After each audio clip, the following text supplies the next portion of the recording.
Welcome to the Run Out. I am Neil Barrett. He is Brandon Hooten. Brandon, Hall of Fame weekend, throwback weekend, this past weekend. Lots to get into. But before we do, how you feeling, man? Doing well. Excited that we actually got to watch normal lacrosse. All the teams as well is always a fun time. Yeah. Outlaws are back on top. Always good. New jerseys released. Orange jerseys finally. All is well. We got lots of jerseys to talk about. When we talk about each game, we'll talk about the jerseys and what we thought of them because, you know, kind of like we talked about last week, seeing them on field for the first time is a little bit different than anything else. So before we get to the games themselves, like I said, it was Hall of Fame weekend. Big weekend for, I think, most people that kind of grew up in this like kind of modern era of professional lacrosse with Paul Rabel, Kyle Harrison, Joe Walters, and Kevin Lavelle going in. I just wanted to give a minute to say something about the Hall of Fame class. That's, like I said, it's a pretty impactful one. I was a little curious. One of the reasons why I wanted to ask, I was a little curious knowing that you got into it a little bit late and got mostly into box first, kind of what your thoughts on these guys? Obviously, I think you know who they are and like what they mean to the game, but like, what was your kind of, I guess, interaction with these guys when they were first kind of in this era of playing? I'll be honest, I didn't see a single one of them play, except for like the end of Paul Rabel. Yeah. But I also knew of Paul just because he was like the poster child for lacrosse. Mm-hmm. Like even when he played in the NLL, I know it was only like a year or whatever it was, but like I knew who he was. I knew of the name Kyle Harrison, but mm-hmm. I didn't know like who he was until I started watching Field. Same with Joe Walters, and who was the fourth? Kevin Lavelle. Yeah, that's a no for me as well. I'm fully behind the eight ball on that. Yeah, I feel a little bad for Kevin Lavelle because he was a great player, but he is definitely like the lesser of these guys in terms of like name and recognition and everything. It was like, oh man, yeah. I almost feel bad that he had to go in with these guys, but yeah, it's funny. Someone on Twitter today called me a Paul Rabel fanboy, and I was like, "You have no idea how incorrect that statement is." I never was a Paul Rabel fan. Paul's become one of those guys that like I've come to respect, like what he accomplished on the field and the game that he had, and obviously what he's done off the field now in building the PLL and stuff. But I've never been a Paul Rabel fan.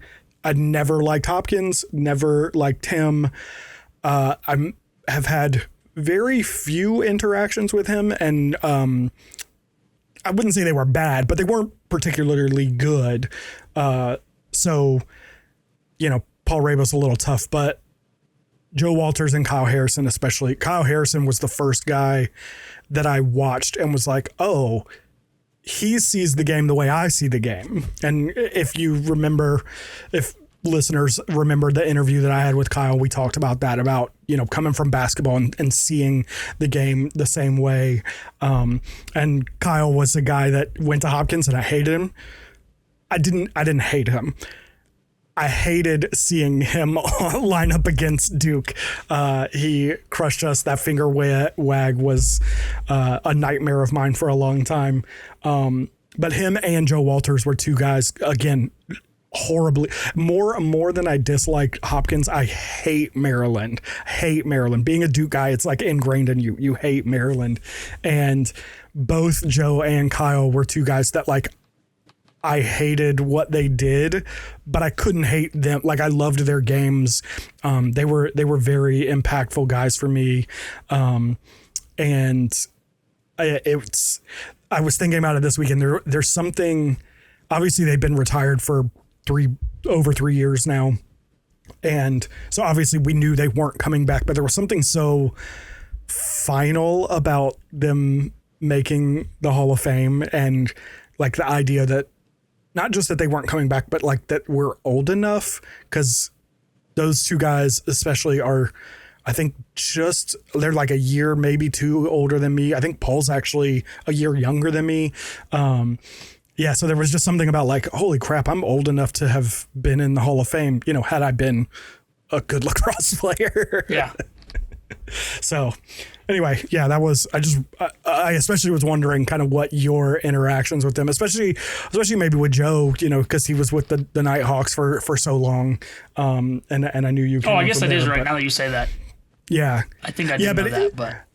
Yeah, but he quit playing, indoor, I think in like 2016-ish, 2017 maybe, which I believe is somewhere around the time where like you were really getting to, I think you had been to games prior to that, but that was like around the time, I think, from what I remember, that you were kind of like really getting into it. Into field? No, into box. Oh, well, I'm trying to think because there's two time periods. There was the first time period where I was going like every week, season ticket type. Mm-hmm. And then I started playing sports, and then it became like I'm going to a game or two. So I was still paying attention, but not like the same. And then I picked it back up probably like heavy, like 2019, 2020 probably. Yeah. But I was still watching like the whole time. Like I knew what was happening. I was living my life. So it was different than, now. Yeah. Yeah, no, I got you. Anyway, let's get on to the games this weekend. First things first, Chicago, man, what a freaking venue. What a crowd. That was great. I saw a lot of people being like, oh, see, they should have been coming to Chicago. And I disagree, because Chicago in 2019 was not a great spot, but they certainly showed that they should come back. Yeah, and I think the venue that they were at was incredible. From what I understand, they also oversold the event and actually opened up extra seating to accommodate. I heard that from someone that was there. Yeah. I cannot verify that, obviously. But yeah, I thought it was the start to finish really of the weekend. The way that they hyped up. I mean, they had the boat lacrosse, they had street lacrosse. The 4 games were great. I think having throwback weekend there was a major hit. And both days, from what I saw, looked packed out. So yeah. I think it's a great start there. Yeah, they reported that they had sold all of the tickets, and as you said, they may have had to open up more seats and sell those as well. But yeah, kind of like we talked last week, specifically about the jerseys, but I think the whole weekend kind of followed through. It was the first weekend where I felt like they had actually like appropriately done the hype for it and built towards the weekend and stuff. It was definitely the best weekend of this season, and the only weekend in terms of kind of like the all-encompassing, crowd, how, attendance numbers, crowd, how like energized and into it they were, how good, the event itself was. The only one that I could think of that was kind of close to this was Homewood Field in Baltimore the first year. That's the only one that I thought was really close to this. I know there's been other good. I know Utah's been good. I know Denver has been really good, but those two also are slightly smaller venues. And of course, Utah, we've only had people at that one time last year. So certainly they will, I'm sure Denver will be like, oh, really? Chicago? Like we're going to show out. But yeah, no, first and foremost, we got to say that Chicago weekend was so much fun. But let's move into the games. We will start with the first one, Atlas beating the Boston Cannons. Wow, I can't talk already today. 17-11. Before we get to the on-field action, I got to ask you about the uniforms. What did you think seeing them on field? I liked both of them. I thought the all-navy, I think, was nice. I mean, the colors we knew were going to be good no matter what for kind of both of these teams.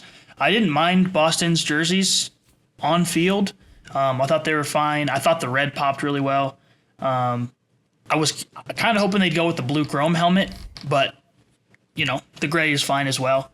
I think that was the kind of throwbackiness of it was more of gray than chrome. But, I thought it was fun.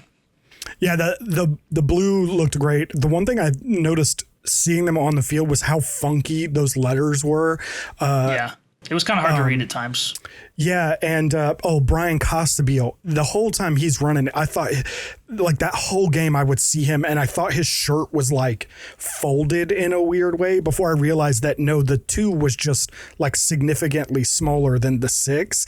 Yeah. And I noticed it across several guys, especially guys that had, like, 2-something numbers. I was like, oh, man, this is such a weird font. So that kind of fell apart for me. The Cannons was interesting. I liked them more than I thought I would, but then also didn't. The shorts did not work for me. But all kind of across the board, I think everyone looked better on the field than I thought they would. But let's move on to the actual game. Like I said, the Atlas beat the Cannons 17-11. There were some good players all over the field. There were some not so good players all over the field. What kind of stood out to you about this game, Brandon? Jeff Teague continues his off and on streak, 5 points. I genuinely don't know like why that's occurring, but it was fun seeing him put up 5 points. Shelley was incredible. I mean, shot 50%, 7 points. You know, top to bottom, that was good. They're really just Atlas just kind of dominated. I didn't feel like Boston's defense was anywhere near as ferocious as they needed to be, and as we've seen them be. For a while there, it just felt like the Atlas were just getting literally whatever they wanted. And like by the time that Boston even, scored more than them in a quarter, it was kind of too late. So it's a little disappointing from that perspective, just because I think Boston, I thought, was the best team in the league, or at least up there. And now I'm having some questions. There just wasn't much good to pull from it, unfortunately. Yeah, no, that was kind of, I think, the surprise for me. Is I'm like you. I thought 2 weeks ago, I thought Boston was the best team in the league, hands down. And 2 weeks later, it's like, man, I don't know anything about this team. Like, I got nothing. I don't know who they are. I don't know what they're good at. I mean, Matt Campbell's good. That's about all I got for you. Asher Nolting is clearly good, because I don't think anyone thinks he's playing well, and yet he's leading the team in points, and he's 8th in the league in points. So it's kind of weirdly, you look at him and you're like, oh, he's not playing very well. But then you're like, well, he kind of is in a weird way. He had four points this weekend, and I'm not sure that anyone remembers a single one of them. No. And I mean, they still put up 11 goals, which is like, theoretically, that's decent. Solid. Yeah. But when you give up 17, you're not going to win very many games. They got outshot a ton. It's funny, the Atlas had more turnovers, which you'd think that kind of would help out Boston, but it didn't. And I feel like watching the game, I just kept waiting for like, okay, here's a run, Boston's going to go on. And then it was like, just kidding, Atlas score again. And then, okay, no, they get the 2 bomb in the third quarter. I'm like, okay, maybe they can make a push. And then just kidding, 2 straight from the Atlas again. And I mean, going into halftime, I forget what the score was. I think it was 11-3 or something like that. It just was like, yep. You guys know you're playing a game here? Like, you have to do something. And I recognize that, like, as a coach, you have to do the whole, like, hey, we'll follow our systems, we'll get back into it. But when you're down that much and you're smiling through an interview at halftime, I just didn't have much hope at that point, because it's like your systems clearly aren't working, or there's a disconnect between what you're saying, what players are doing. Something's wrong. And like you said, 2 weeks ago, I think I would have felt like this game was going differently. But credit to the Atlas, obviously, for kind of turning their season around so far, because early on, they didn't look very great. So, yeah, no, The Cannons kind of feel like the Archers, in which, like, I'm looking at it and I'm like, I don't understand what's going wrong, because, like I said, I didn't think Asher Nolting did anything, and then I look at it and I'm like, oh, well, he had 4 points. I don't remember Marcus Holman having a shot. He ended up with 3 points. He shot 50%. And it's like, well, I don't understand what's happening, other than, like you said, the defense suddenly doesn't feel like they can stop anybody. Colin Kirst was being talked about as being one of the best goalies in the league, and wasn't a good time to have that take, because since in the last 2-3 weeks, he's been basically not great at all. So like you said, it feels a lot like, you know, you would be relatively happy with 11 points if your defense didn't give up 17. So, yeah. But again, 2 weeks ago, you'd have thought the Cannons were the best team in the league. I think today you might think Atlas is the best team in the league. They're at least in the conversation as the top of the league. And Connor Schellenberger, like you said, went off. Jeff Teat had a good game. Xander Dixon was playing well. They got everybody kind of clicking again for, you know, I don't want to say the first time in a few weeks because they won last week, but, you know, certainly 2 weeks ago, this team was not looking like this. So interesting to see there. We'll have more on Shelly in a little bit, but let's move on to the next game, which was the Water Dogs beating the Archers 16-11. Sort of like the last game. What'd you think of the jerseys before we get into the game itself? I liked Utah's like I thought they would. The blue worked again. Phillies, I will give them a bone here, and I'll say, no pun intended, of course, and say the back of the jersey looked better to me than the front. Yep. I thought the green numbers were okay. Kind of gave me like an Incredible Hulk vibe. A little bit. But the front, I can't get over the front. I don't care what they were referencing. It's a bad look to me. I could not care any less what they're referencing. So, you know what was funny? When I was watching it on the field, I was like, you know, I don't actually think I hate the purple and green. What I hate is that it just doesn't make any sense. Like, why is there green on this jersey? That's what bothers me. Like you said, the back of the jersey did look better. The other thing that I realized watching that game was last year, the like shoulder that they had kind of came down. It was more like a hockey style yoke of a jersey. It was much bigger. This year, it was like 2.5 inches long, like this big up on the shoulders. And I was like, what? I still hate it. Yeah, no, I agree. I thought last year it looked slightly better just because it was like a more full yoke. I didn't really love it though. But yeah, this year, wow. And then, yeah, the Archers I thought they were one of the better looking teams. The blue and the orange looked so great together. I really liked it. Also, sandwiching the blue, going orange, blue, orange. I'm a massive fan of. So nice. We should be doing that a lot more. Yeah. That's great. Yeah. So now that we've got that out of the way, let's talk about the game itself. Like I said, the Water Dogs won 16-11. It was another just really, really frustrating game for the Archers. They just cannot get anything going at all on the offensive end. I say that, but they actually scored 11 goals, which is one of their higher offensive outputs on the entire season. So I say they couldn't get anything going, but they did score their high. I think it's one of their highest. I don't know if it's actually their highest. But either way, Sam King looked incredible. Brett Dobson was at 54%, which isn't amazing, but pretty good, especially when you compare the fact that Dylan Ward was 26% in the opposing goal. But, you know, that was, I don't know. Like, I don't even know what to say about them. Like, all season, we have been giving them the benefit of the doubt. They are the 2-time defending champions. At some point, they're going to figure it out. And the question for this, you know, we don't even have to talk about the game.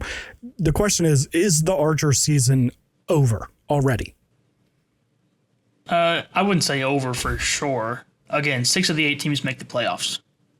Hard to say anyone's season's over till it's actually over. I'd be pressing the panic button, though, for sure. I was very disappointed in Jake Naso's debut. Like, I've never been so excited to see someone play lacrosse and debut for a new league or especially as a face-off guy. and just be completely let down. Mm-hmm. Like, and credit to Alex Stathakis, he's been on a roll this year. Like, if we had a Most Improved Player award, like, that would almost certainly go to him. He's been incredible. But it was just one of those things that, like, at halftime, I think it was like he was 1 for 15 or something like that. And I'm like, even with the wing foes that the Archers have had this year, you mean to tell me you can't win a couple to yourself? Like, you can't. I was seeing him not even win a clamp, and I'm like, and then you do get the ball on offense finally, and nothing's clicking. Like, it took a rookie to take over in the, what was it, third quarter, I believe it was, to even give you like somewhat of a chance. The fact that you only had to get 4 saves from Dylan Ward is despicable. Like, 26%, he should have lost that game 10 times out of 10. And another week we're sitting here saying, well, they have all the talent in the world and they're back-to-back champs. Like, I'm kind of tired of saying the same thing every week. Like, I picked them in this game because I felt like Trey Leclerc being back was going to be huge for them. I thought Jake Naso would be better than Sis has been this year. And it's the same story. So I don't know what's going on with them. Shout out to Sam King, I guess, for putting the team on his back. But something's got to change because this is getting ridiculous. Yeah, like I said, I keep expecting that they're going to figure it out. I mean, they are loaded with MVP caliber players all over the field, like not even just on the offensive end. Graham Hossack looks to be, if the Archers were anything like what the Archers have been the last few seasons, I think he would be in the MVP conversation 100%. But when your team is this bad, it's like, we used to have this conversation with Lyle a few years ago when he would just drop points constantly, but his team would lose. It's like, can he really be in the MVP conversation? And with Lyle, my argument was yes. I don't know that I hold that same belief with Graham Hossack in this case, but again, I don't understand what the issues are. Sort of like we talked about with the Cannons. It doesn't make any sense. This team is more or less the same team that won back-to-back championships, arguably a little bit better because of guys like Sam King and stuff stepping in. But there's just nothing there. Connor Fields has been gone this whole season. I don't think he's hardly done anything all year. And I don't know, maybe you know a little bit better because of how attuned you are to the NLL season. Is this just a thing where Connor Fields has just played too much lacrosse where at such a high level, because he was so good in the NLL season, even removing the MVP award, like it wasn't like that award was handed to him. Like he deserved that award. He was that good this year in the NLL, but is it just overuse, exhausted? Like do they just need to shut it down until play? Like I don't understand what's happening. No, I question if he's healthy, honestly. Brett Dobson's on his team, and he's played the same amount of lacrosse as Connor Fields. Tom Schreiber. And don't get me, and like they're all different positions a little slightly, but like it's the same game. So I don't know that I'm going to say he's playing too much lacrosse, especially when we saw the Bandits play year round for a bunch of years, and they were fine. So I don't know if he's fully healthy is my biggest thing. I also just think this team has just had so many just errors that they are causing to themselves. They're incredibly sloppy at times. Mm-hmm. Tom Schreiber has been uncharacteristically sloppy several times this year. They're like, what is happening? And then you see a game like when Connor Fields played the Archers the Outlaws, a couple weeks ago, and I believe he had 4 points in that game. And it's like, okay, it's fine. He can get back to this. And then this happens again, and it's like, I don't fully know what's happening. It felt like maybe in this game they were trying to get Trey Leclerc kind of back in tune and kind of force that maybe. And I also think Sam King playing as well as he did allowed Connor to take a step back. Yeah. But like 3 shots from Connor Fields, I want 5+ personally. Like, I want him to kind of be the leading shooter in my mind. So maybe he is playing too much lacrosse, but your guess is about as good as mine. Well, and the thing that's crazy to me is one of the reasons why I think we have given them the benefit of the doubt that they're going to figure it out is because that defense is so good. The defense is so good, and Brett Dobson is so good.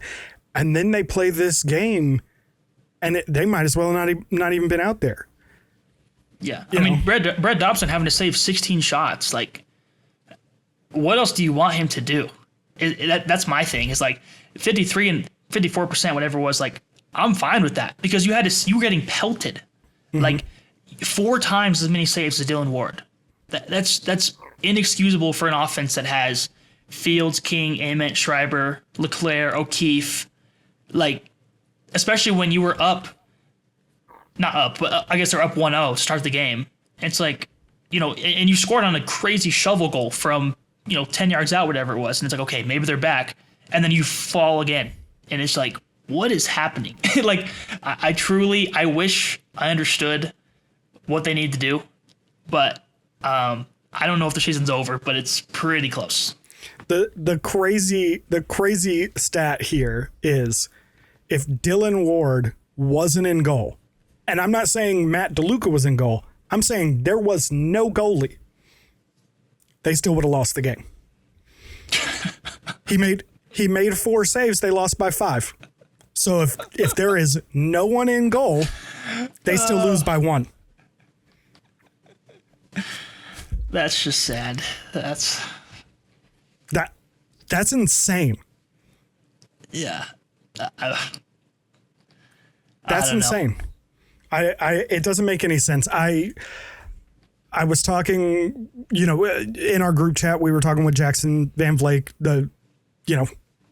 I don't want to say he's the number 1 Archers fan because I know JB's probably got him edged out just slightly, but a very large Archers fan. And even he was like, I think I'm starting to panic right now. Like it has just gotten to that point where, again, I don't know what can fix it. And I don't know how long. I told him at some point saying they're going to figure it out becomes something that you're just trying to convince yourself. Yep. I don't know that they are going to figure this out, and I don't know what they can do about it. But I wanted to ask you, we'll save that for a little bit later. Never mind. Just kidding. I did want to circle back to Jake Naso though. I had heard, and I was looking, NLL stats are so goofy. That page is so, I give PLL stats page some grief sometimes, but their stats page is amazing compared to the NLL stats page. And I had heard, but I couldn't exactly verify it, that Jake Naso had struggled with Alex Stathakis in the NLL as well. And so, trying to give him the benefit of the doubt that he hasn't played with Field. Faceoffs are slightly different, NLL to Field, and different cadences, different kind of goals, different ways that you kind of do it. And then, hearing that it was someone that he had already had some struggles with is like, all right, I'm trying to give him the benefit of the doubt. But like you said, it was not a good display from him at all. Well, and what is a struggling game? 43%, I would not argue, is like an awful game. He was 6 for 28 in this game. So, yes, like, I'm looking at this now. I'm trying to pull this up. It looks like when they played Vancouver, he was 9 for 21. Which is crazy for a guy who was like 61% on the season.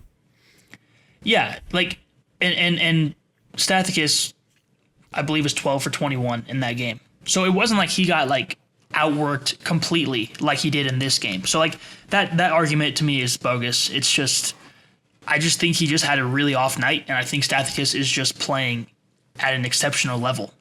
I think him being there for an entire season and training camp has benefited him tremendously, as opposed to last year coming in, halfway through the year trying to pick up a stick for the first time. So well, and that I think to me is the larger point, is that coming in the middle of a season, not having training camp, I know they only practice once a week, but not having those weekly practices to get used to cadences, to, just the different techniques between field and box, I think is an issue. I don't know. I think that there are people who saw Jake Naso in this game and are drawing conclusions about him that I don't think are necessarily fair. I think he's being held to a standard that's maybe unrealistic. Is kind of my point that, I think we can cut him some slack here. And I could, because to your point, I think he could be an Alex Stathakis where he comes in next season, gets a full training camp, gets, more time with his team and stuff. And he could be a very different guy than what he showed today. And again, he's on a team with the worst face-off wings in the league. So right. It doesn't help. So we'll give him that. Right. But a face-off is still a face-off. I don't care where you're doing it. I don't care if it's in the street. You still have to do the same things. So to go 6 for 28 is ridiculous. Well, and like you said, Schellenberger is at least winning clamps. Yeah. He's popping it out and not getting any help from his wings and stuff. And Naso wasn't even winning clamps. He was getting beat. It felt like he was late, even just going at times. Right. And I was like, I couldn't tell if he wasn't hearing the whistle or what it was, but yeah, it was super strange. He was super slow. Yeah.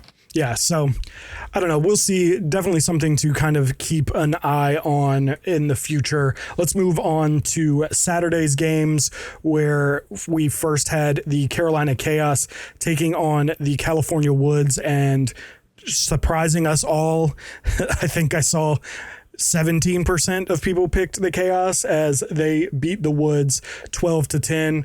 Again, like the first games, let's get the jersey talk out of the way. What'd you think on field? Fantastic. I think we rightfully predicted that Carolina's was the best one. I personally loved it. I thought California's looked way better on field than in the picture, especially the back with the yellow numbers. I thought that was awesome. I thought some of the cleat choices from Andrew McAdory, I thought that was awesome. Yep. So I think as a whole uniform, I liked California's as well, and especially in the sunlight. I thought it popped really well. First of all, Carolina's, I don't know if it was because I went in expecting it to be that number one. Carolina's is the one that when I saw it on the field, I felt slightly disappointed. I don't know why. I couldn't figure out why. I don't know. The only thing I can think is that I must have just had such high expectations that it would have been impossible to meet. But something about it, I was watching it and I was like, I mean, I still like it. It's still incredible, but I don't know. I just felt disappointed. I just like the all blackout. I wondered how much that was too, that so many guys were wearing like red gear, which in my head should have worked, but for some reason, I don't know, it was like I wanted everyone in blackout. I don't know. Anyway, the Woods is one of the reasons why I wanted to go back over some of these uniforms, because on field, significantly better than it looked in those images. I still think the jersey needed some tweaks. I think it could have used a little bit more green details, and I still don't like the Cali and the bear, but the yellow was incredible. Those yellow shorts were amazing. They have like the perfect shade of yellow where it's like, it's not very orangey, but it's still like bright and vibrant. And I don't know, man, it popped. I really wish they had given slightly more green to that jersey, because I think it would have shot up those rankings. But let's actually get into the game now. Like I said, the Chaos beat the Woods 12-10. A bit of a comeback here. The Chaos scored 5 in the fourth quarter to run out with a 2-goal victory. What in the world did we make of this game? Because it felt like one game, and then all of a sudden it was not that game. And I don't know what conclusions to even draw from this game. Well, first off, the people better learn who Ross Scott is, That's a first. Well, Because he was balling. I don't know what got into him. I don't know how many cups of coffee he drank, but he was buzzing. Justin Inacio, I think, is carving out a nice little spot for himself in the league as well. The twister he had was insane. And then finally, Blaze Reardon with 69.2%, 18 saves. I'm speechless because he's just so good. And then, but honestly, like the main storyline for me in this one is California fails to close out yet another game. Yep. They get to a point where they feel good, and all of a sudden, like, oh, it's tie game again, and now they're down 1. Oh, it's tied again, and I don't know what's going on, but like they get to that fourth quarter time, and it's like all of a sudden they fall asleep. Yeah, like you said, again, I don't know how many games this is, 3, 4. Like they just cannot close out a game to save their life. Like you said, Blaze Reardon 70%, just nuts. That we've made some jokes, maybe more privately. I'll take it. I have made some jokes that Blaze can be a little thin-skinned at times, but that seems to have worked for him. It seems to be almost like this, like Michael Jordan-esque. I have to have someone that I don't know. Presumably you watched The Last Dance. Pretty much the whole world watched The Last Dance. Several times. Michael Jordan was famous for inventing reasons to like be mad at someone so that he could take his game to that next level. And Blaze, since he got called every name in the book after that one game that he had that was terrible, he has been insane. And I know we still got 4 weeks left in the regular season, but if he keeps it up, I think he's going to run away with another goalie of the year. Do you think that's... I think runaway is pushing it a bit. He'll be up there. Up there? Yeah, he's in the conversation, obviously. But I don't think you can say he's running away with it, personally. He has more saves, a higher save percentage. Scores against average is still pretty high after that one game, but he's made more saves and has a higher save percentage than anybody else in the league. Well, that's not true. It is true. I'm looking at this right here. That is not true. What you looking at? I'm looking at the leaderboards. I'm looking at the leaderboards. 2025. It says Blaze Reardon's at 58.9%. Yeah, who's higher? Logan McNaney, 64.5. Austin Kaut, 62.5. Well, Austin Cout's backup, obviously, but... Yeah, he played like one half. You're right. Logan McNaney does have a higher save percentage. You're right. I see that now. So the only thing Blaze has then is the total saves. Well, and Logan McNaney's only played 4 games, so... 2 less. So what happens when he's leading and has 8 compared to 10?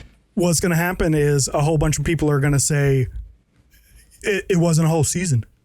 That's fine. You can say whatever you want. And look, I'm not discrediting Blaze. Let me make this clear, since this already happened once this year on another podcast. I am not discrediting Blaze. I am not here for the Blaze smoke. All right. Nope. I love Blaze Reardon in both box and field. I just think saying someone's going to run away is tough. Say it. Say it. He's the goalie of the year. Say it. I can't do that to my boy. We don't want the smoke. We don't want the smoke. No. I think in all seriousness, if it gets down to that, I think Blaze will win it because of those 2 games, just because people will say 10 versus 8. And I'm totally fine with that. My only reasoning, as well as saying I don't think he'll run away with it, is because I do still have that Dobson-Ent kind of feeling of like, do they really pick it up at the end of the season? I think those 3, let's leave Logan out of this for a minute. Like those 3 are pretty tight and can kind of bounce in my rankings week by week, kind of, depending on what happens. So that's my only pushback on runaway. But I'd be fine with him winning it. He should realistically kind of be winning it every year. So that's fine. If if he wins it this year after the way that the early part of the season kind of went, that might be one of his best wins ever. But we'll see. You know what they say, a lot of lacrosse left, right? A lot of lacrosse left. So getting back to the game though, Ross Scott things, was incredible. Owen Hiltz, another really, really good game from him. That dude does never not score. He scores every game he plays. It is insane.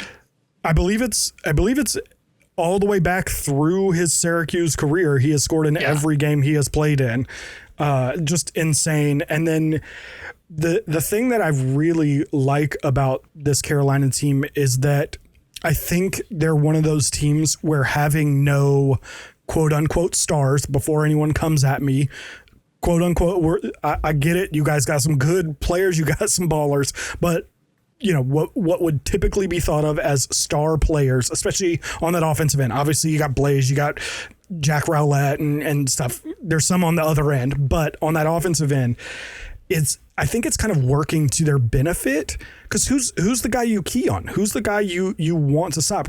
Clearly, Ross Scott seems to be developing into the guy that you're kind of worrying about. Owen Hiltz is up there too, but they've proven week in and week out that, okay, you're going to stop Ross Scott this game, then, Jackson Iker will step up. Adam Sherlin-Beatties will step up. Like, guys are going to... Sergio Perkovic stepped up in a game. Like, it seems to be one of those things that is working to their benefit right now. I don't know that long term, and I'm not even talking about this year. I'm talking like literally long term over the next 3 to 5 seasons. I don't know that that's a blueprint that works over the course of several seasons. I think they're probably going to need to bring in some big names. Unfortunately for them, they appear to be, just like most teams in the state of North Carolina, just good enough to consistently miss out on those like top tier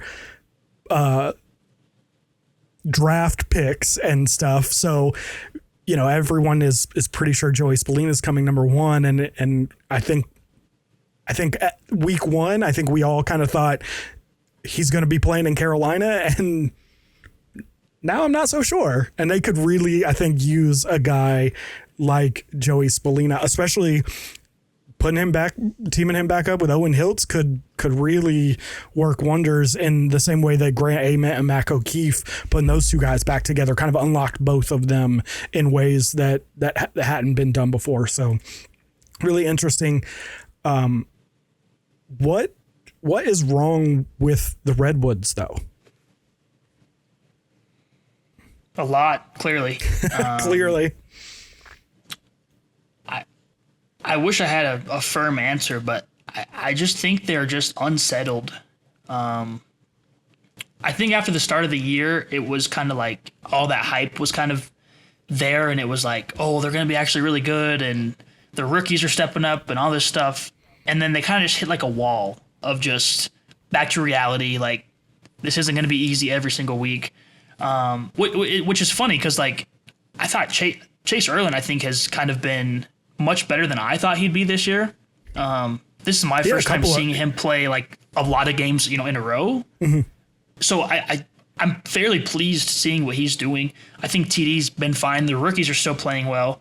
I don't know. It's just they just kind of hit a wall like every single game, and I don't think that shift in the midfield has necessarily helped them. Not that it hurts either, but just I think there's questions about who should be actually playing there. Sam Handley's shot selection still is kind of questionable, along with a few other guys. I don't know. It's such a strange situation. Like they should have been way better than what they are right now. Yeah.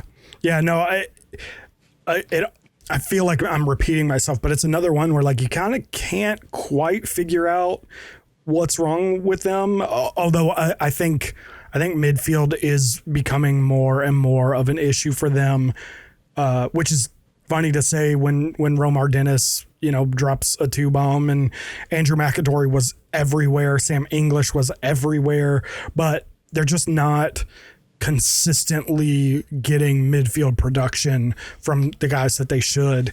So yep, they feel very similar right now to the Outlaws midfield early on in the year when we were like, you have to contribute something, like anything. And I mean, between all their middies this game, they had 5 points between them, but it just feels like there's got to be more. Like Andrew McAdory, for who he was beginning of the year, you got to get back to that. I mean, really just a couple weeks ago. It's not like he's a bad player now, but, you know, 1 point in this game, I would have liked to see him be a little more impactful. But every now and then you're going to have a bad shooting game like this, so you can't hold it against him. But I think it's something to monitor of just how does this midfield respond and play week over week, not just once in a while. I'm confused on why they had Andrew McAdory taking faceoffs. Cool that he could do it, sort of. He didn't win one, but, you know. Cool that like they felt like, hey, we can line him up. I'm trying to think of the last guy. I mean, Zach Courier is the only guy that I can think of that really takes face-offs as a midfielder. So like, cool that he could do it, but I'm also really confused on why they had him do it. I don't know if that was just because of like, you know, violations. I think isn't there a rule about them having? I don't know if that's a PLL rule or that's just NCAA. Yeah, if you have like a violation, you can't take the next one, I believe is the rule. Something. Anyway, I just happened to notice that he took 2 faceoffs, and I was like, wait, what? That's weird. But anyway, speaking of the Outlaws midfield, which you just casually brought up, we're going to transition to the last game of the weekend, where the Outlaws beat the Whipsnakes 13-6. This was hardly a game. We might as well spend the whole time talking about the uniforms. So let's start there, like we did. Thoughts on the uniforms, seeing them on field. Did your impression of the Maryland uniform change at all? No, not in the slightest. In fact, I thought it was way too much red on field. It was even worse. I would have liked to see more yellow. Yes, I'm sorry. There's nothing you could say that's going to make me like these uniforms, unfortunately. I want to, but I don't. I'll say this. Whipsnakes jersey right now? I'm wearing an Indigenous Whipsnakes jersey right now, yes. So, yes, a Whipsnakes jersey. Okay, all right. Joanna? The Indigenous one. Let's make that very clear. I will never own one of these throwback Whipsnakes jerseys. I'll say... Oh, my goodness. You won't wear one. Don't do that. I won't. You're right, I won't. But I do like it. The red shorts, I will say, I like the red shorts. Is that enough? That's close enough. I'll give you that. All right. Yeah. As far as the Outlaws ones, I liked them better, I think, on field. I didn't mind the striping as much, probably because we're far away versus up close. Don't like the shorts still. I just feel like that striping is very strange. But the silver helmet, I'm glad they went with silver instead of black. I was worried they were going to do that. So I appreciated that, and I thought the orange popped well, and it's good. I feel like you read my checklist of like how I wanted to talk about these uniforms. The red shorts, incredible. I thought they looked so good. I get you didn't like them. I loved them. I thought that uniform looked amazing on field. It looked so good. The Outlaws uniforms, I'll start from where you ended. The silver helmet, I'm so glad they were wearing the like standard silver helmet instead of the flat gray that they have worn before, and the MLL version of the Denver Outlaws wore towards kind of the end of their run in the MLL. There was something about that like standard gray that just felt perfect. Like that is how I think of the Denver Outlaws, is in that like standard silver helmet. The shorts, I'm 100% with you. Terrible. They were terrible. I thought their shorts, I thought the Cannon shorts, both of them did not translate very well at all into this like PLL cut. Again, the 2001 Cannon jersey, I didn't think those shorts looked good in 2001. So they really didn't carry over.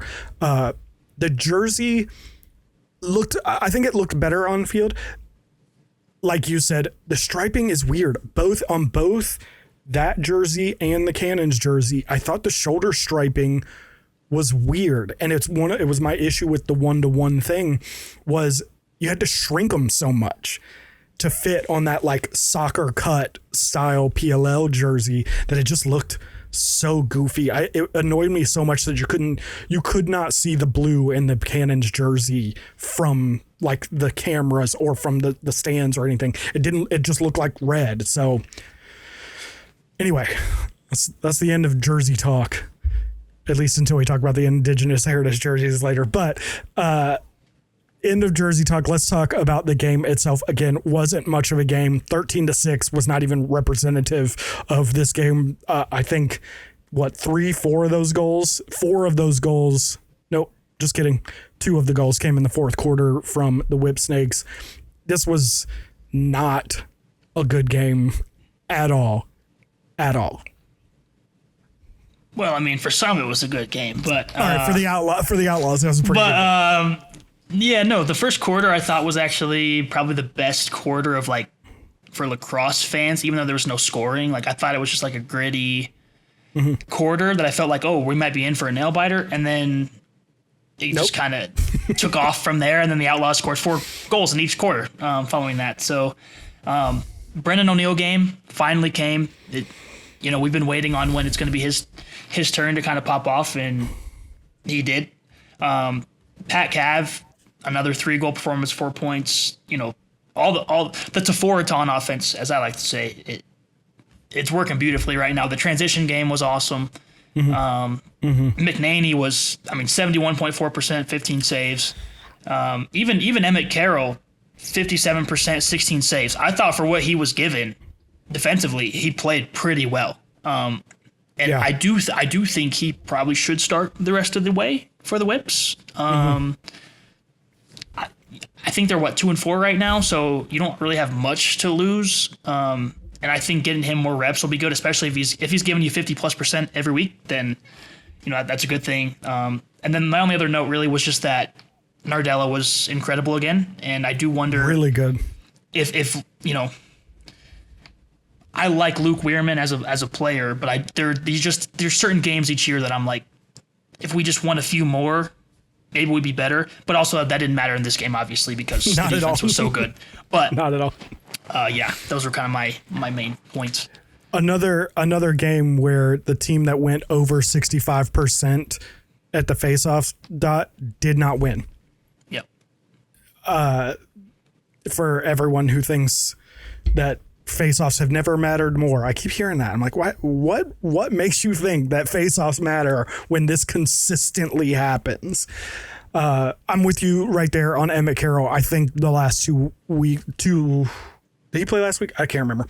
The last couple of games that he's played, I think he's proven that he should probably be the starter. Going 57% in a game where your team only scored 6 goals. Yeah. Like, he made 16 saves and let in 13 goals. Like he was getting peppered over there. Yeah. And quite a few of those, I don't think he could have saved if he had advance warning on where it was going. The Brennan O'Neill rocket, no, he's not saving these. A lot of inside shots, no. So, and their defense was falling asleep at times. Terrible. Like the pass that Brennan had onto the doorstep to Jared Bernhardt, because he fully loaded up and made it look like he was shooting. Even without that happening, it was awesome. But without that happening, I don't know what was occurring with the defender on the doorstep. Like Jared was just just waltzing in there like, here I am, and so then it's like that type of stuff happens, and it's like, yeah, you're going to get scored on because your defense just doesn't even know that there's a guy slipping back door. Like, yeah. And like you said, Brennan O'Neill, like we talked about last week in the All-Star game, when he's relaxed and comfortable and just like playing with the flow of the game, he's unguardable. And we've talked several times about how he can do those kinds of things on every single possession. And I thought it was really funny. I don't know if you heard this. They talked about that towards the end of the game. It was a little out of hand. It was clear the Outlaws were going to win. And they talked about the idea of like, oh, Brennan can do this on every possession. And I think it was Quint was like, I mean, not literally, like we all know he can't do it on every single possession, but he can do it consistently enough that you should be making it a point to feed him the ball. And yeah, they are rounding into, I think, kind of who we thought they could be. I think, remember I had to recant this is the best defensive six in the league. Yep.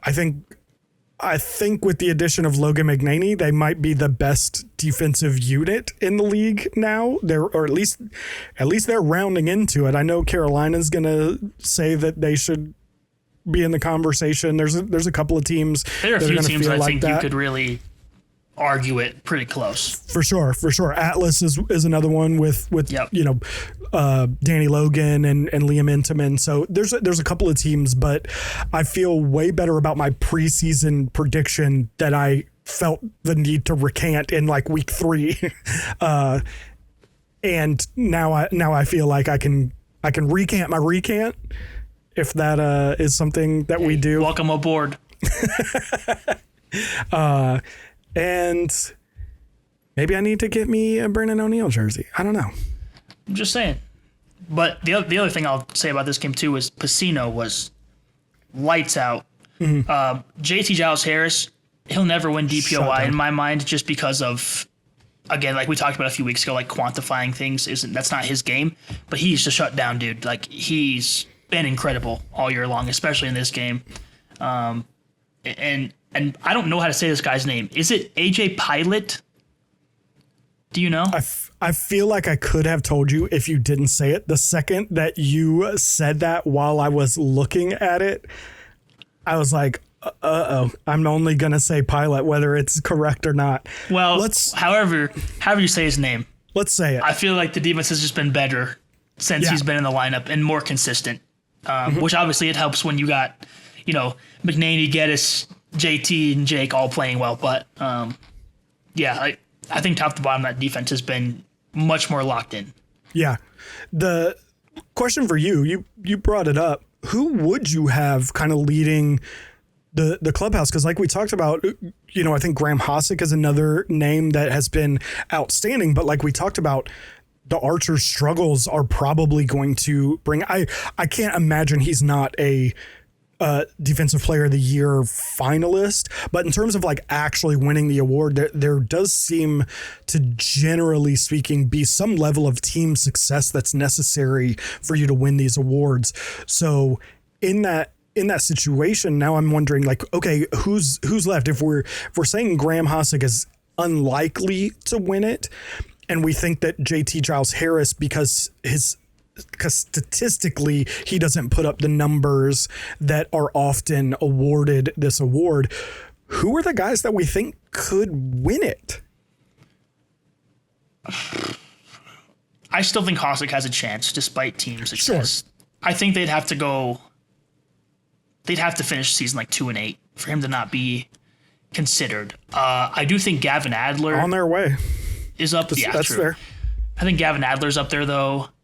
I think JT will be a finalist. I just for sure. I question if he'll get the votes for it is the big issue. But I think Philly has a couple guys that could probably be up there. I could see it. The thing I think about those are probably tough, but yeah, I was going to say the thing I think about Philly is that again, not that they're not deserving in terms of the way that they're playing, but again, I think there's a level of name recognition that's missing from those guys. And so the only other guy that I can think of that has the stats that at least currently the team is having some success and he has some level of name recognition is Jack Rowlett. He's the only guy I can think of. And the reason I asked you that was because when you said that, I agree with you that JT Giles Harris probably doesn't win.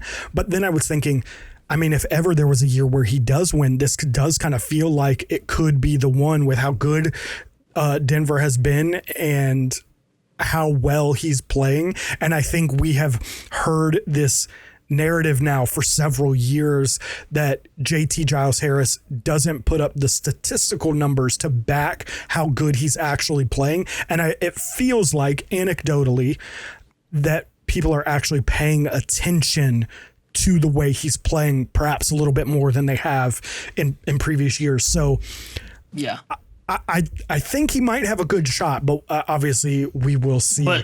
But also, if people are watching these games more because of how good they are they looking at a guy like Jake Piscino and taking more note of him because he has more statistical impact? Like, I personally would have JT above Piscino currently. Like, I jokingly put a picture of Jake Piscino under a tweet from Brian this week when he was talking about DPOYs, because I know he's a Piscino guy, and Piscino's been great. But I have to wonder. Yeah, so I have to wonder, like, could they both get into that finalist group? Like, or do they argue that, no, it has to be one kind of per team? Like, again, I would have JT personally over Piscino right now, but I could see him making a run for it, especially because he's coming off of a 4 cause turnover game, and he's putting up 5 points this year as well. So he's getting it done on both ends. My question to you is, and I don't know the answer, I'm legitimately asking, can an LSM win Defensive Player of the Year? Because they have their own category, LSM of the Year. Now that you say that, I think you're correct. So disregard everything I just said. Thought of it. I didn't even consider that. I did not even consider that. I'm like with you. I'm like, yep, no, you're right. Pacino has been great, and he gets the offensive stats too. I'm like right there with you. And then it dawned on me. I was thinking, has an LSM ever won Defensive Player of the Year? And I was like, no, wait, they haven't, because they have their own award. So okay, we're just gonna pretend. Scratch that then. Yep, we're gonna pretend that didn't happen. We're gonna move right along, just completely ignoring it. Yes. My question for you is, as of right now, are the Outlaws the title favorite?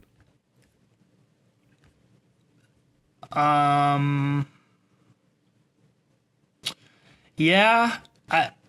When we're talking about odds, it's tough because I think there's highs and lows with it that I think, like, I'm still really high on the Atlas as well. That if anything, I think they'd probably be tied for favorites. I don't want to say they're like the overwhelming favorite just because they're one game ahead in the Western Conference. I would say that they should be leading, though. If, we're all at plus 400 or whatever, then we should all be, maybe Atlas and Outlaws are tied. But I think they are probably moving in the right direction the most after starting 0-2 to then go 4-0. My question for this team mostly now is when does that kind of first loss kick in? Because at some point, like, I at least in my mind, no team's going to be able to just win. Like, there's going to come a loss at some point, and then how do they bounce back from that? Like, if they lose this week to Boston, how does that look the following week then?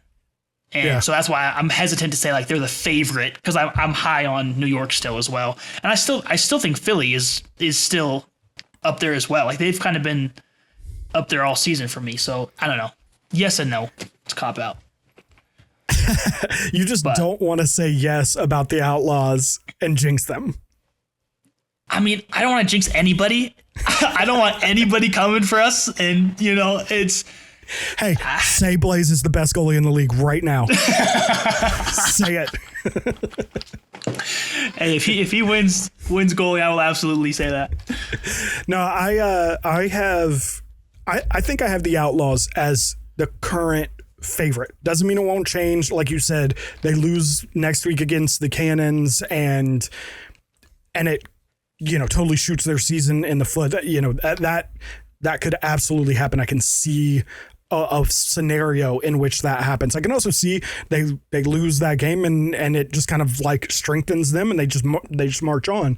So I'm not saying that a loss next week would just like completely take them out of contention or anything, but they are a young team that has some guys that have maybe not handled pressure as super well in the past or haven't faced it.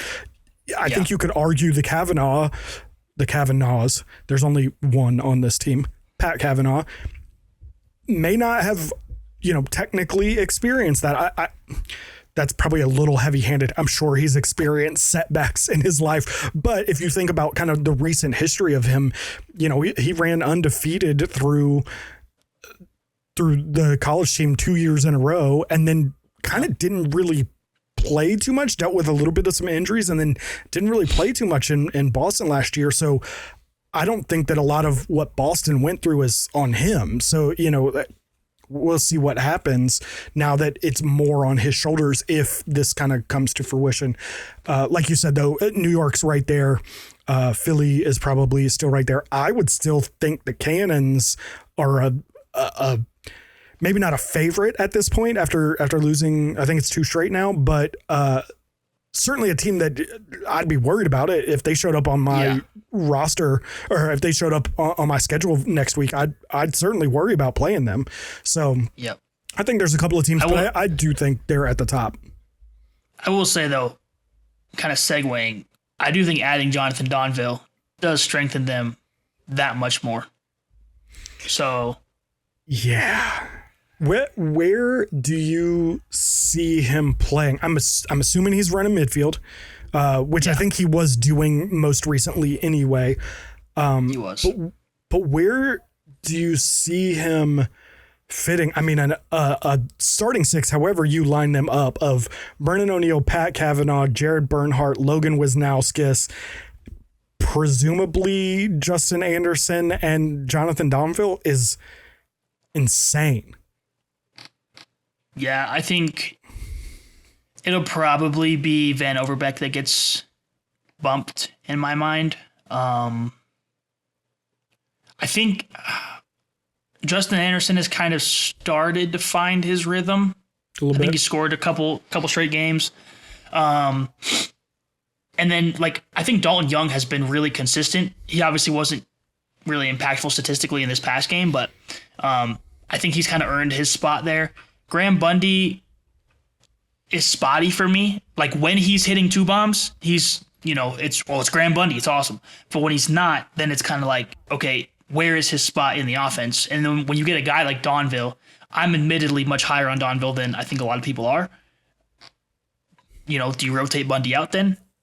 Or I think it's going to be one of Van Overbeck or Bundy, unfortunately. Yeah, it feels like Van Overbeck is the most easily replaced player. I don't know that he's shown a whole lot in Denver, contrary to what he was doing in Utah, especially in the championship series this year. So I think that is just the rich getting richer here. And the good news is that you have some leeway to kind of move him around, and he doesn't come in. I don't think he comes in and disrupts anything. He's just a guy that kind of adds to, because you're not pulling him out of any of kind of your more important positions. He's going to be, your 5th or 6th guy in terms of that starting offensive rotation. So crazy stuff. So let's move on a little bit and talk about a couple of players. I don't want to rehash awards every single episode, but this was noticeably probably the first time all season a down week for every rookie not named Sam King, which feels a little harsh to say because I know Chris Cavanaugh also had 3 points, but his team is bottoming out. And again, like we talked about with several guys, it felt like a fairly quiet 3 points. I don't really remember it, where Sam King was single-handedly keeping the Archers in the game for a good portion of that second half until it just got away from them. So it's Sam King. I think for a long time it's been 3-4 guys were kind of all bunched together. Do you think Sam King has now started to separate himself a bit? No, I think they're all still bunched. The problem is that all the guys that kind of had down weeks were also still ahead. And I don't want to say comfortably, but enough far ahead that it's even with Sam King's performance, he's kind of just catching up. Like I told you, I do think he's making it more interesting, because you're going to have to talk about him. But, Aiden Carroll's still been unbelievable. He leads all rookies with 18 points right now. The 2 Woods, Cavanaugh and McAdory, 17 and 16 points respectively. Does team success come into play with that? it's a rookie. It's not MVP. It's not DPOY. So maybe not. And I think Matt Trainor's also been really good, sneakily under the radar. So I think those are probably ahead just because Sam King is, tied for fourth in points among rookies, 11 turnovers, not shooting the best out of the rookies either. I think it's going to come into play of with the roster that he has, the way that he has stepped up, is he going to continue to step up like this in future games? Because if that's the case, then all of a sudden maybe we're overriding statistical values for you leading the team, but to me, I still have him behind several guys, but I do think it's all close. That could change in 1 week, literally. So, well, and that was kind of why I was asking, because Aiden Carroll was kind of non-existent this week at all. Chris Kavanaugh, Andrew McAdory, both kind of down weeks. Matt Trainor didn't really do much of anything of consequence. So, where exactly does Sam King, although while you were sitting here talking, I remembered Logan McNaney is also a rookie. And I think if anyone is in the lead right now, it's probably him. Well, and that's the thing is, if we're going to say Sam King is better than these other guys, to me, it's McNaney's over here because he's a goalie, and all the attackmen / middies are kind of over here. And because of how good McNaney's been. And to me, it's going to come down to him versus a goal scorer. And I just don't know if Sam King so far is ahead of these other guys. I don't know. Well, and in terms of Logan McNaney, you have talked about it several times about how, the way he's playing right now is arguably not just rookie of the year, it's MVP caliber play right now. He may not get into that conversation for lots of reasons that probably aren't related to how well he's playing. But if you're playing that level of game, then, rookie of the year's got to be, I don't think there's another rookie of the year we're talking about that way. No. Good players, not that level. Yeah, well, and you look at the other rookies we mentioned, they're all on losing teams, aside from Matt Trainor. Yeah. And again, let me be transparent here. I'm not saying a goalie should come in and make a team a winning team. I will make the argument, though, that Logan McNaney came in and made the Outlaws a winning team. Mm-hmm. They're 4-0 with him in the lineup. So I also have to factor that in to be you turn... Yeah, at least at face value, you turn the season around on top of having the statistics and the game film. And to me, that kind of overrides other, values. That said, I still like my boy Aiden Carroll and hope that he, is at least top 2 when it's all said and done. But listen, my preseason guesses, not one of them are coming true. We already talked about the guy I had picked for MVP and how he ain't been present. I'm not even sure he's been on the field for a couple of these games. So what the hell do I know? Speaking of what the hell do I know, I saw an interesting tweet this week from Mr. One James Hogan. I'm not sure if this one he wrote or ChatGPT came up with, but he asked, ironically enough, after the Atlas game, but before the Outlaws game, who you would build a team around if you were a GM starting today between Connor Schellenberger and Brennan O'Neill. This feels a little bit of a loaded question for us because you're an Outlaws fan and I'm a Duke fan.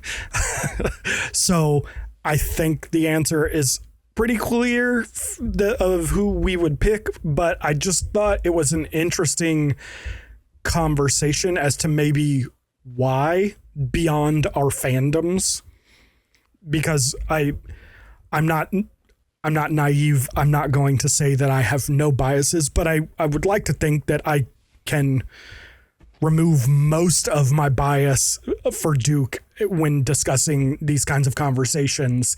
Obviously, it's going to color some part of my thinking, but I was really interested into not just who you might pick, but why. That is such a tough question. I did not see this tweet, so I did not prepare any type of argument for either.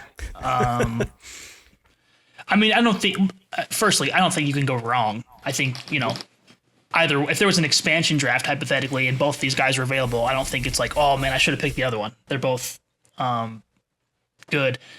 I lean more towards Brennan because I think you can probably move him around more and do more with him, just with his body type. If I think even right now, if we needed him to run out of the box, he could at a much more efficient rate than I would feel running Schellenberger out of the box. But then again, Shelley is finishing at an incredible clip right now.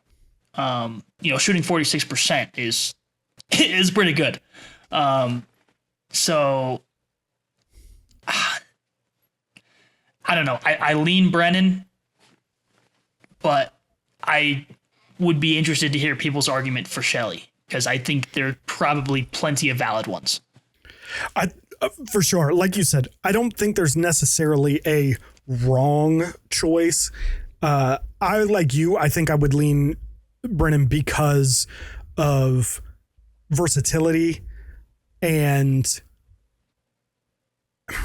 there's things that I think that pretty much everything Shelley does, Brennan can do, but there are a few things that Brennan does that I don't think Shelley can do.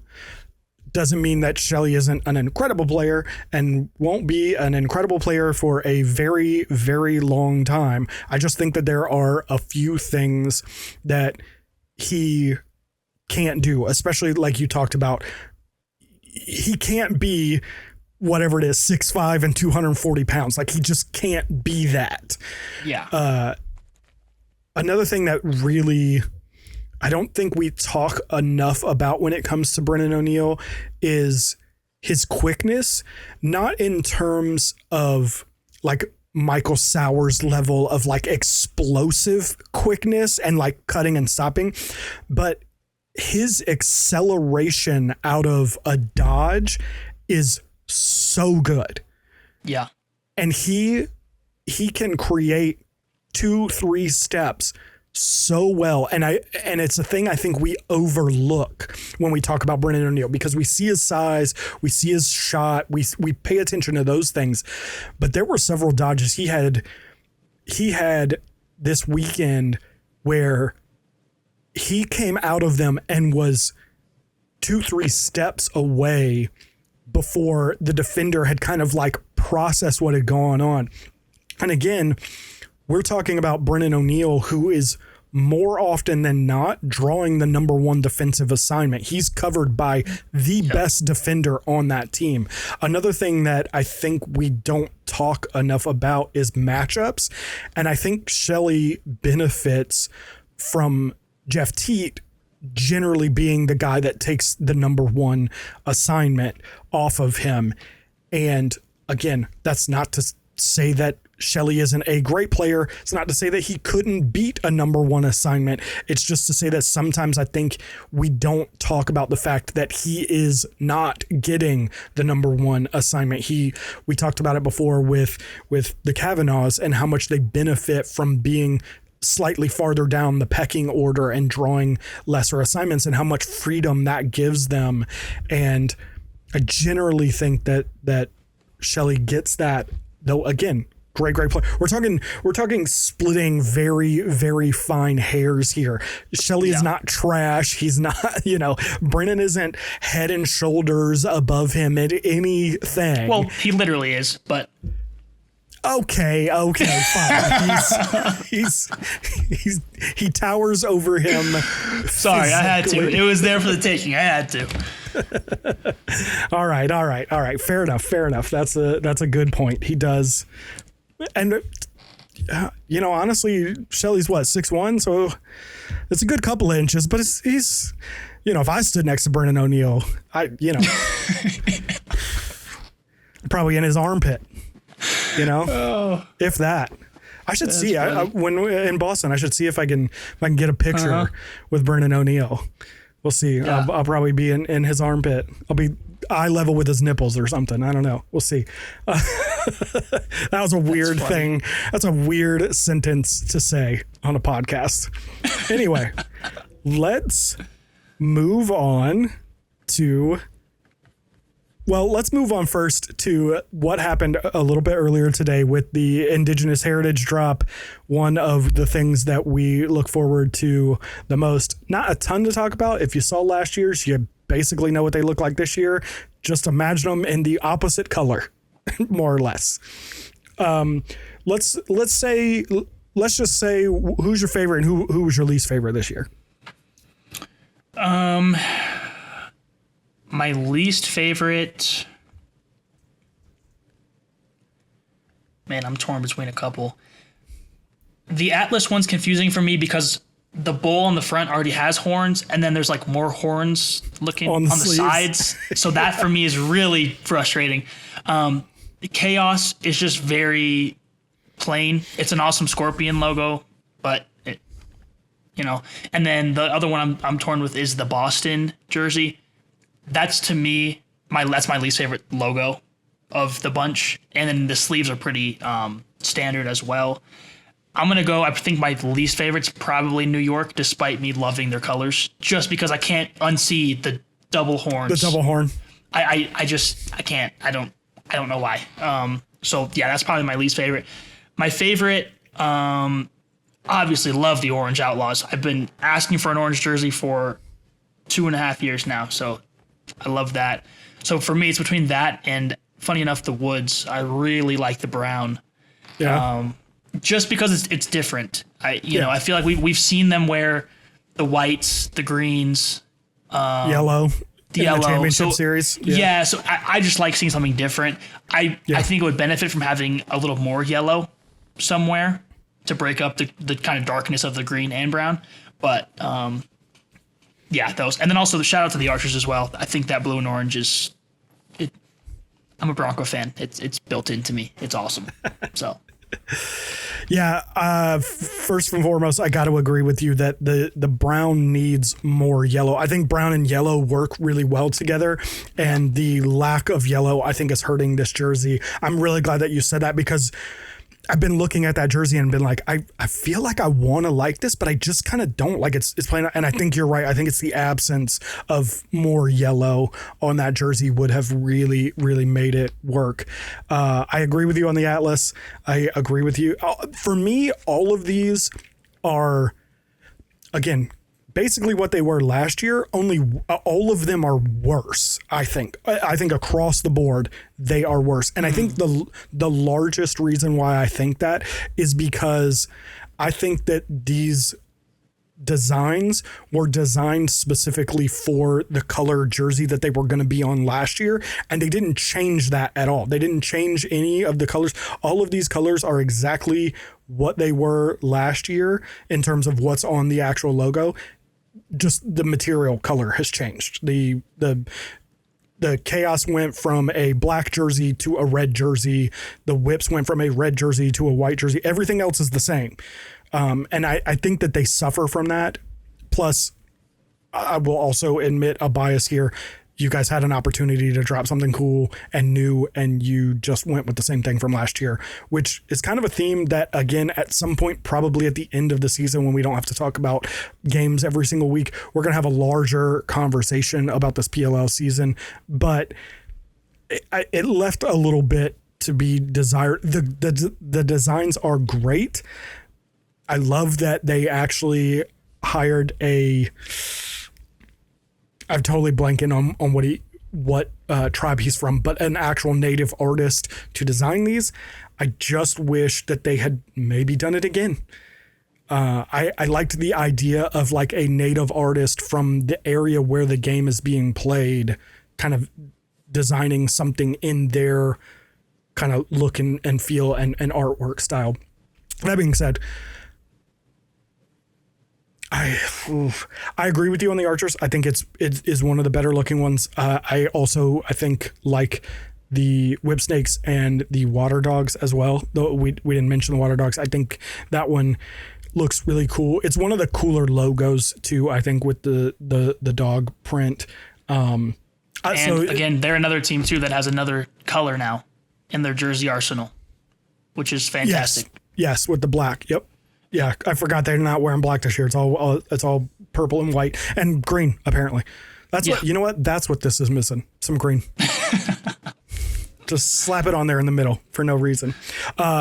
Before we move on to this coming weekend's games, I just wanted to give a shout out to the t-shirts that go with this Indigenous Heritage weekend.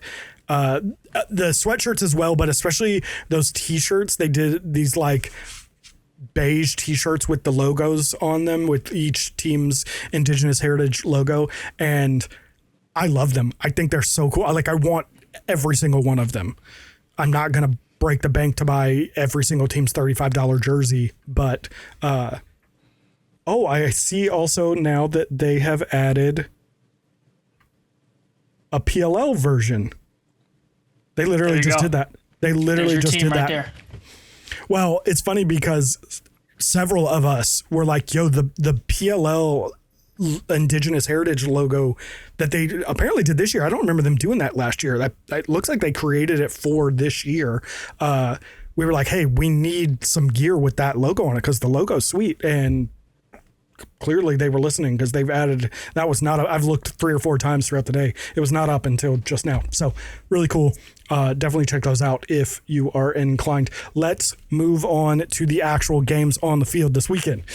The first game up this weekend is the Atlas taking on the Redwoods. Any chance you got the Redwoods on this one? No. I don't know. I'm bad at pick'ems. I told my family this week I'm going to use a coin flip or a magic 8-ball or something of the sort because I can't pick to save my life. Logically, no, they shouldn't win this game. But because I said that and because I'm bad at it, they're going to win. So, but again, Atlas are just hot and the Woods are not. So. Yes, as with everything, the fact that we have picked means it's going to go exactly the opposite. Yeah. But I'm right there with you. There's no way the Atlas should be losing this game for anything, barring Liam Intamin gets injured in warmups and just doesn't play. There's no way they should be on this. I got my tables made of wood, so there we go. Knock on wood. Let's move on to the second game. The Archers playing the Chaos. I dare you. I double dog dare you to pick against the Chaos. Oh, no thank you, dude. No thank you. Dude, the Archers have broken my heart too many times this year, man. They're going to have to prove it to me. I may have to pick against them the rest of the way. I'm sorry, but Blaze is playing at such a good level. It does not matter what Dobson does because their offense can't put up goals. And playing against Blaze is just going to be that much worse for them. So, barring another Sam King takeover times 2, and this is weird, I don't pick the Chaos. Like, I don't know if I picked them all year, maybe once. So, and they probably lost that game. They played the Whips. Yeah, they got killed by like 14. So, yeah. So, of course, this is going to be the game then that Schreiber comes out and drops like 6 goals. So yeah.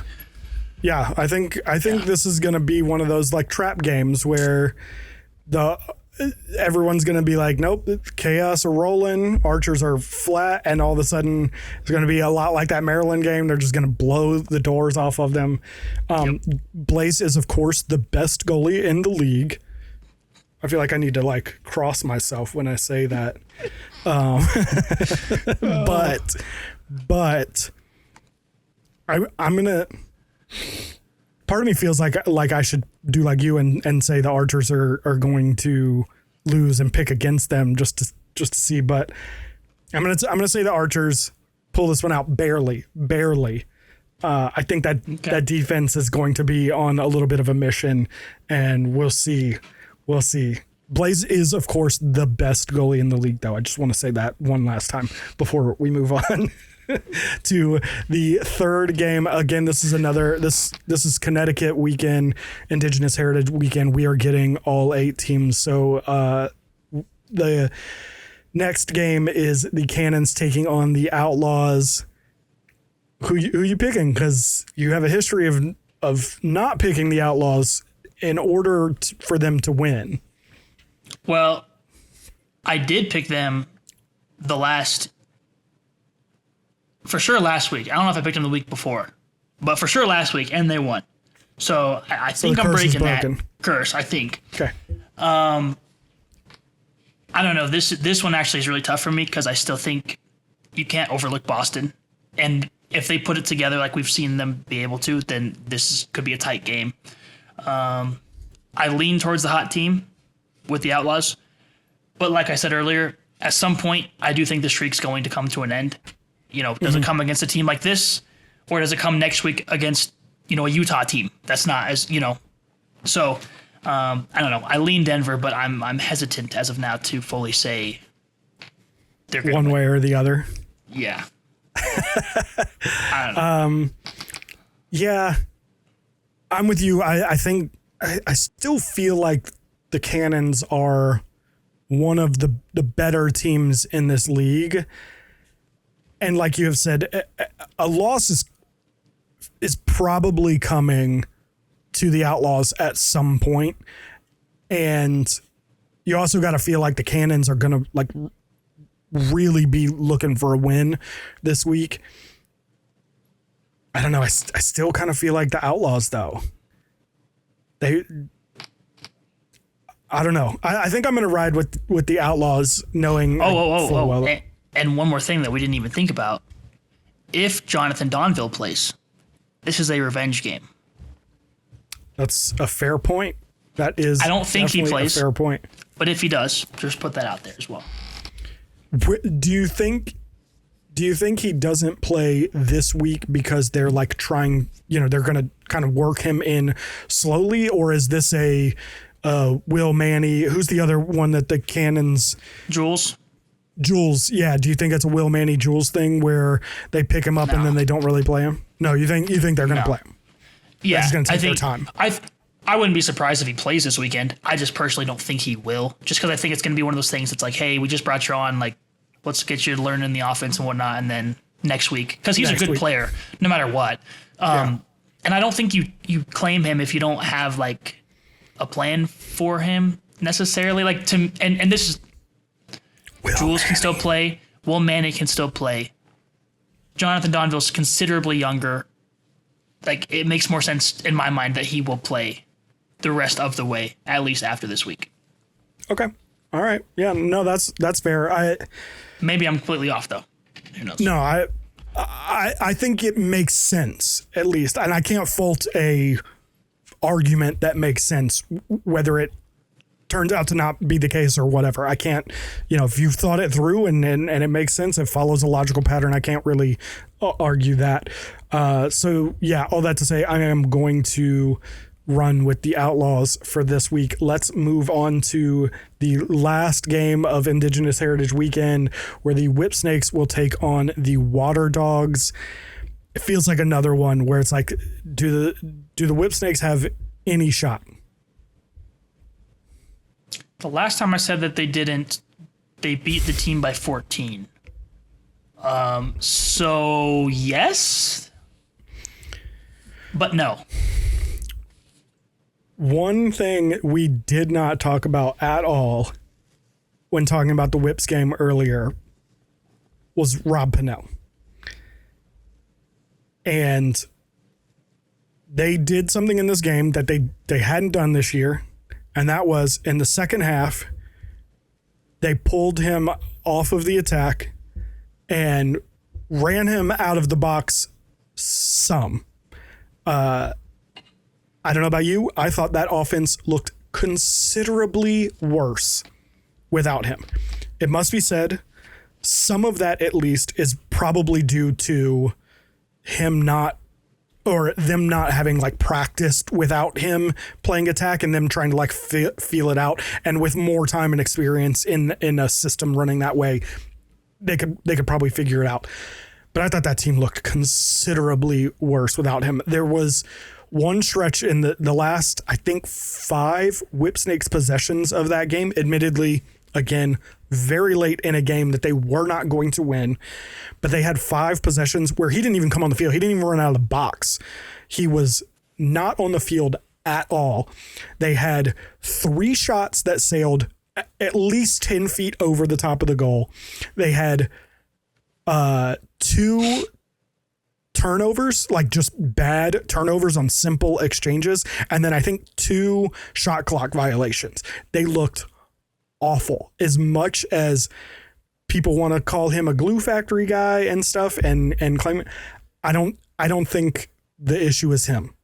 I'm not saying he's an MVP candidate or an all-star level player by any stretch of the imagination, but I do think that he is not the problem on that offense. And again, I'm going to pick against him and they're going to win by 14 and make me look stupid. But I think that there are some issues on this Whips team that we are not talking about.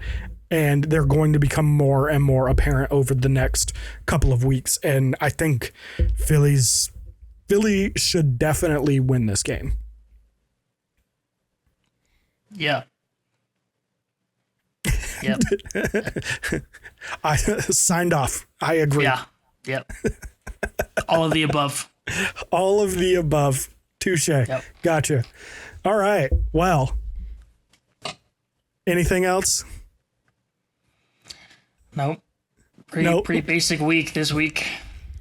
Yeah.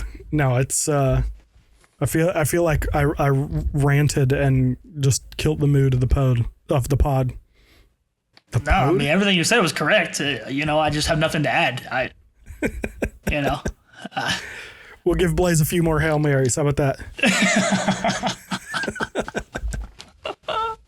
We will finish this pod with a Blaze is the best goalie in the PLL of all time.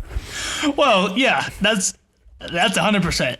That is actually true. That is it. I will gladly say he's the best goalie of all time. Certainly in the PLL era. 100%. 100%. There might be some Brian Darty, some Sal Acacia. Like there might be some guys way back there if you want to go back, but certainly in the era of the PLL, it's not even close. Blaze is the best goalie of the 7 years of the PLL's existence. So yes. Blessings up to Blaze. And with that, we will sign off for today. If you enjoyed today's episode, please like, comment, subscribe, share, pass it on to a friend who likes the game. I, once again, am at Neil Barrett on Instagram and X. Brandon is at Hoot Sports Media on Instagram and X. The show can be found at Runout Pod on Instagram and X. I hate saying X, by the way. It's Twitter. We're calling it Twitter. On Twitter, you can find us both on Twitter. And before I forget, before we get out of here, shout out to Paul Rabel for paying me to tweet about the MLL. I really love getting paid to tweet about a league that does not exist anymore. That is my favorite activity. Shout out to Paul Rabel for also forcing me to eat Beyond Meat and drink Gatorade and drink non-alcoholic beverages. I really appreciate him forcing all of that on all of us. Yeah, I had someone knock on my door today and demand that I take a loan from USA Bank. Dude, it's ridiculous what they're doing out there now. Told me I couldn't be a PLL fan. I was not allowed to cheer for Blaze Reardon, the best goalie in the PLL, unless I took out a loan from US Bank. Yep. Have we beat that? Have we beat that horse? Is it dead? I'm going to keep doing it as long as these trolls keep telling me, because I haven't seen a dime, Paul. Where's my check, Paul? It better be in the mail. We need to get out of here, because if we start talking about the trolls on the internet, this podcast will be 7 or 8 hours long. So with that being said, we are going to get out of here. As always, we will catch you guys in the comments.